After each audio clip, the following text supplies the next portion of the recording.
Bismillahirrahmanirrahim. Assalamualaikum warahmatullahi wabarakatuh. Jumpa lagi di channel ini. Semoga channel yang selalu bisa membawa manfaat dan juga ilmu yang bermanfaat untuk Bapak Ibu semuanya. Amin. Innal hamdalillah nahmaduhu wa nasta'inuhu wa nastaghfiruh wa na'udzu billahi min shururi anfusina wa min sayyiati a'malina. May yahdihillahu fala mudhillalah wa may yudlilhu fala hadiyalah. Amma ba'du. Allahumma sholli ala Muhammad wa ala ali sayyidina Muhammad. Bapak Ibu semuanya yang selalu dirahmati Allah dan semoga selalu dalam lindungan Allah Subhanahu wa taala. Amin amin ya rabbal alamin.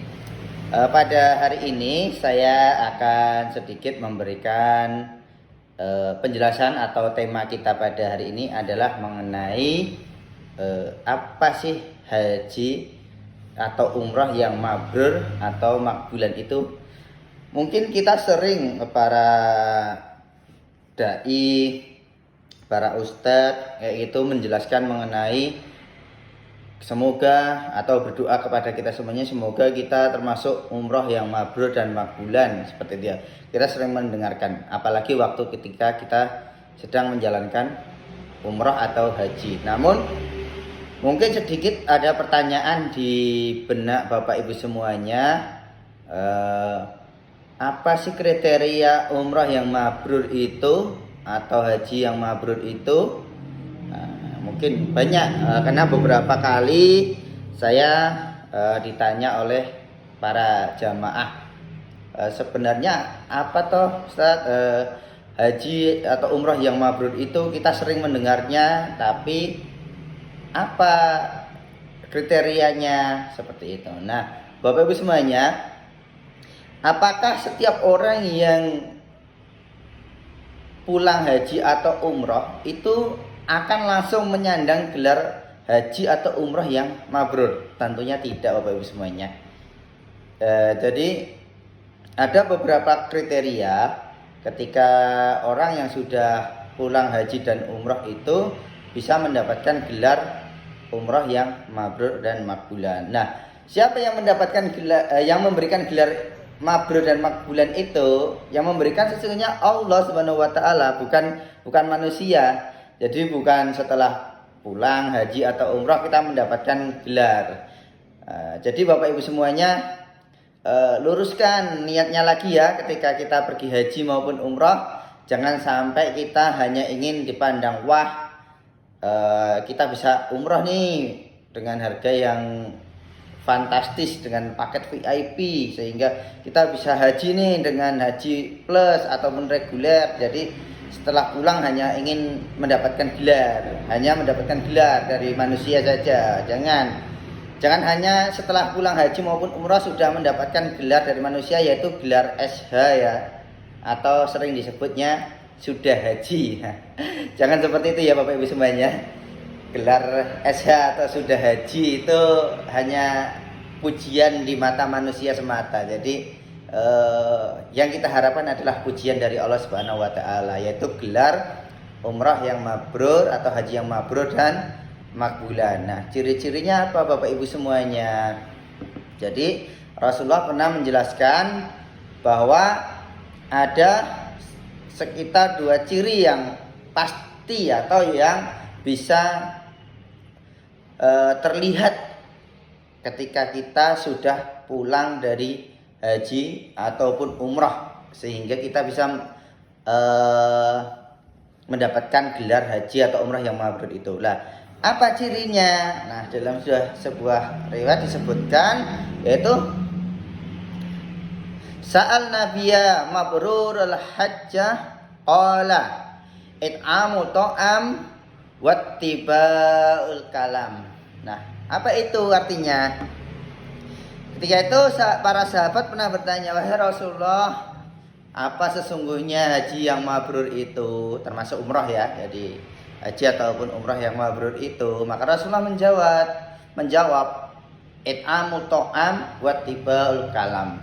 It'amu ta'am. Nah, it'amu ta'am adalah suka atau gemar memberi makan kepada orang lain.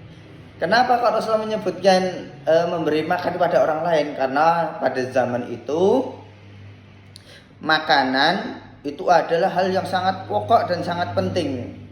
Sehingga kita pada zaman dulu itu manusia atau umat muslim itu sangat-sangat kesusahan untuk mendapatkan hanya sekedar makan, karena selain waktu itu di Saudi khususnya di Mekah dan Madinah itu tanahnya sangat tandus, gersang, sangat susah untuk mendapatkan bahan makanan. Kalau di sana bahan makanan pokoknya adalah berupa tepung gandum ya Bapak Ibu, bukan seperti di Indonesia mungkin beras kayak gitu. Tapi kalau di sana untuk mendapatkan gandum itu sangat susah. Nah, jadi orang yang habis pergi dari haji maupun umroh itu alangkah baiknya juga bersedekah. Nah, kalau zaman Rasulullah itu disebutkan memberikan makan karena makanan itu hal yang pokok. Karena menurut prinsip ekonomi ada kebutuhan primer, kebutuhan sekunder, dan kebutuhan tersier. Nah, makanan ini adalah bahan kebutuhan yang pokok. Kalau orang menyebutkan kebutuhan pokok itu sandang, pangan, dan papan. Nah, itu termasuk, kalau menurut saya itu hal yang terbalik. Maka yang benar adalah pangan, sandang, dan baru papan. Karena apa? Kalau manusia itu hanya punya sandang dan papan, dia tidak akan bisa bertahan hidup Bapak Ibu semuanya. Tapi kalau dia punya pangan, walaupun tidak punya sandang dan papan, tapi dia masih bisa hidup. Kenapa seperti itu? Kita contohkan orang primitif ya. Nah, orang primitif itu dia ketika berpakaian saja hanya sekedar seadanya.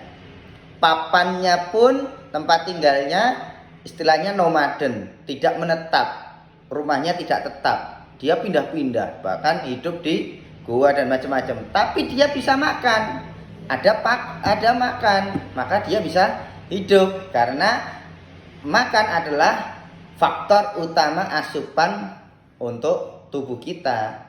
Dengan makan maka kita bisa aktivitas. Nah, namun seiring berkembangnya zaman, para ulama sepakat bahwa makan yang dimaksud dalam hadis ini bisa dikiaskan dengan bentuk lain, yaitu dengan bersedekah sesuai kebutuhan.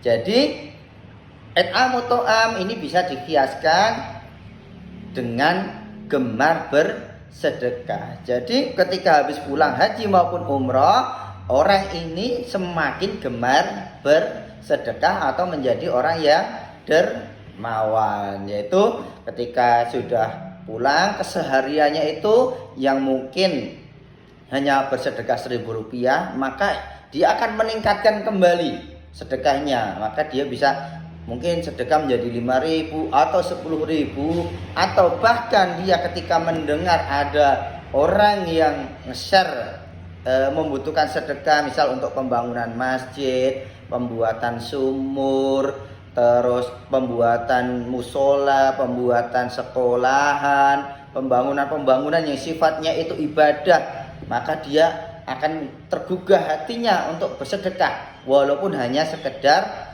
sedikit atau seikhlasnya. Itu tidak masalah, tidak ada batasan kita harus bersedekah sekian juta, sekian puluh juta, tidak, tapi semampu kita seikhlasnya ya. Jadi ketika kita sudah pulang haji maupun umroh, alangkah baiknya kita semakin meningkatkan sedekah kita. Nah, terus yang selanjutnya yaitu yang kedua, ciri yang kedua orang yang mendapatkan predikat haji atau umroh yang mabrur dan makbulan, yaitu wattibaul kalam, berkata yang baik. Nah, jadi ketika kita sudah melaksanakan ibadah haji maupun umroh, ketika pulang maka hendaklah kita berbuat atau bertutur kata yang semakin baik. Misalkan kita sebelum umroh atau haji sering marah, sering mengumpat, sering ghibah, sering gosip sana sini, maka hindarkan semuanya itu Bapak Ibu semuanya. Hilangkan sifat itu semuanya secara pelan-pelan, tidak masalah, yang penting kita sudah usaha. Jadi selain kita menghilangkan semua sifat-sifat perkataan ucapan kita yang dulu itu buruk-buruk, kalau bisa kita langsung merubah semuanya, kita hindari semuanya, terus kita menambah dengan ucapan dari lisan kita yang baik-baik pula. Apa itu ucapan itu? Yang pertama, perbanyak zikir. Kita harus zikrullah, mengingat Allah dengan kalimat-kalimat thayyibah. Bisa dengan subhanallah, walhamdulillah, wa la ilaha illallah, wallahu akbar, la ilaha illallah. Silahkan. Juga bisa semakin banyak beristighfar, astagfirullah, astagfirullah, astagfirullah. Perbanyak sebanyak-banyaknya, tidak ada batasan. Apalagi ketika kita sedang diuji, maka kita harus sabar dan perbanyak istighfar. Seperti itu ya. Terus selanjutnya bisa dengan membaca ayat-ayat suci Al-Quran. Jadi awalnya misal kita pulang haji maupun umrah, membaca Al-Qurannya hanya beberapa ayat saja, maka tingkatkan menjadi tambah beberapa ayat. Misalkan hanya 10 ayat, tambah jadi 20, tambah jadi 30, tambah 50, seperti itu. Nah, bagaimana Mas kalau memang tidak bisa? Saya maaf Mas, tidak bisa mengucap atau tidak bisa membaca Al-Quran. Nah, itu kita bisa dengan membaca sehafal-hafalnya. Misal kita hanya hafalnya surat Al-Ikhlas, ya baca surat Al-Ikhlas berulang-ulang. Hafalnya surat Anas, baca surat Anas berulang-ulang. Karena setiap huruf yang kita baca itu akan dilipat gandakan oleh Allah, ya. Jadi agar kita mendapatkan pahala yang banyak, maka kita ulang-ulang terus. Tidak masalah, hanya ayat-ayat itu terus, surat-surat itu terus, tidak masalah Bapak Ibu semuanya. Insya Allah, Allah itu maha mengetahui ya. Jangan khawatir. Yang penting semakin banyak kita mengucapkan kalimat-kalimat thayyibah atau kalimat-kalimat yang baik. Nah, Bapak Ibu semuanya, kesimpulannya bahwa orang yang ingin mendapatkan predikat gelar umrah yang mabrur dan makbulan itu bukan hanya sekedar setelah pulang haji maupun umrah kita sudah mendapatkan gelar mabrur dan makbulan. Tidak Bapak Ibu semuanya. Kesimpulannya, kalau kita ingin mendapatkan haji yang mabrur, atau apa toh haji yang mabrur itu Mas? Atau apakah haji dan umrah yang makbulan? Itu adalah haji yang baik dan diterima oleh Allah Subhanahu wa ta'ala. Kenapa kita pengen haji kita diterima? Karena haji dan umrah itu pahalanya sangat luar biasa. Tapi kalau Allah tidak menerimanya, itu akan menjadi sia-sia. Kita sudah korban tenaga, korban waktu, korban biaya, kayak gitu, meninggalkan pekerjaan. Tapi kalau kita tidak melaksanakan dengan sungguh-sungguh, dengan tidak baik, maka akan menjadi sia-sia. Karena apa? Pahala bagi haji dan umrah itu sangat luar biasa, yaitu apa? Surga. Dalam hadisnya Rasulullah menyebutkan, al-umratu ilal umrati kafaratu lima bainahuma wal hajju mabruru laisa lahul jaza ilal jannah. Sesungguhnya antara umrah satu ke umrah yang lain itu adalah kafarah, penghapus segala dosa. Nah, kafarah ini diartikan penghapus segala dosa yang benar-benar bersih, suci. Orang itu menjadi kembali suci seperti bayi yang lagi lahir. Nah, dan selanjutnya wal hajju mabruru laisa lahul jaza ilal jannah. Dan haji yang mabrur sesungguhnya tidak ada balasan yang lebih baik kecuali surganya Allah. Nah, apa Bapak Ibu semuanya tidak ingin mendapatkan pahala yang luar biasa itu? Makanya upayakan setelah kita pulang dari haji dan umrah, maka upayakan seperti yang disebutkan dalam hadis tadi, dua hal yang menjadi ciri-ciri hajinya itu atau umrahnya itu diterima, yaitu dengan cara satu, memperbanyak sedekah dalam bentuk apapun ya. Yang kedua, dengan cara berucap yang baik, yaitu dengan mengucapkan kalimat-kalimat thayyibah atau kalimat yang baik dari mulut kita yang kita ucapkan mengucap yang baik. Nah, kalau kita tidak bisa mengucap yang baik, maka alangkah baiknya kita berdiam daripada kita tidak bisa mengucap yang baik, banyak ngomong tapi ngomongan itu jelek dan salah, mengandung banyak dosa, maka lebih baik kita auliyasmut, maka berdiamlah. Nah, jadi Bapak Ibu semuanya, untuk mendapatkan gelar itu kita harus benar-benar berusaha semaksimal mungkin, karena haji dan umrah itu sesungguhnya bisa menjadi rem bagi diri kita masing-masing. Kenapa bisa menjadi rem bagi diri kita masing-masing, Mas? Karena apa ya? Ketika kita sudah berhaji maupun berumrah, kalau kita akan berbuat jelek, biasanya kita secara spontanitas dari hati dan pikiran kita itu akan seperti ada yang menjaga atau mengingatkan. Misalkan saya pribadi, udah waktunya sholat nih, udah tiba azan, Allahu Akbar, azan berkumandang. Ternyata saya tidak segera pergi ke masjid, maka secara spontanitas hati dan pikiran saya ini kadang langsung terfikirkan, oh iya, saya itu sudah pergi haji dan atau berumrah. Kalau saya tidak langsung memenuhi panggilan azan untuk sholat berjamaah ke masjid, maka sia-sia haji dan umroh saya. Nah, seperti itu Bapak Ibu. Jadi bisa menjadi pengingat dan juga menjadi rem. Nah, kalau tadi kan sebagai pengingat, nah sekarang saya contohkan menjadi rem. Ketika kita mau berbuat keburukan, misalkan ketika kita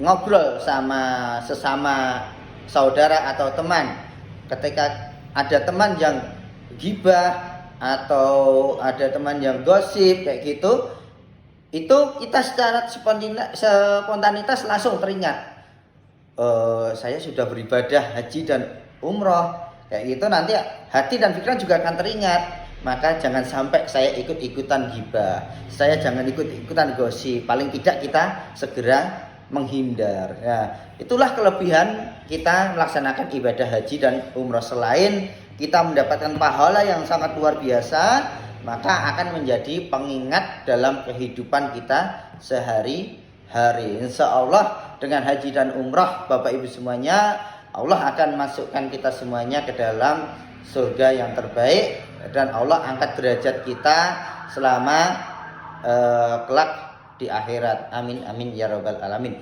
Mungkin cukup sekian Bapak Ibu semuanya yang dapat saya sampaikan. Ada salah dan kurangnya itu adalah murni dari saya dan kekhilafan saya, dan mungkin jika ada baiknya itu datangnya dari Allah Subhanahu wa ta'ala. Sebelum kami tutup, marilah kita berdoa doa kafaratul majlis. Subhanaka Allahumma wa bihamdika asyhadu an la ilaha illa anta astaghfiruka wa atubu ilaik. Akhirul kalam. Assalamualaikum warahmatullahi wabarakatuh.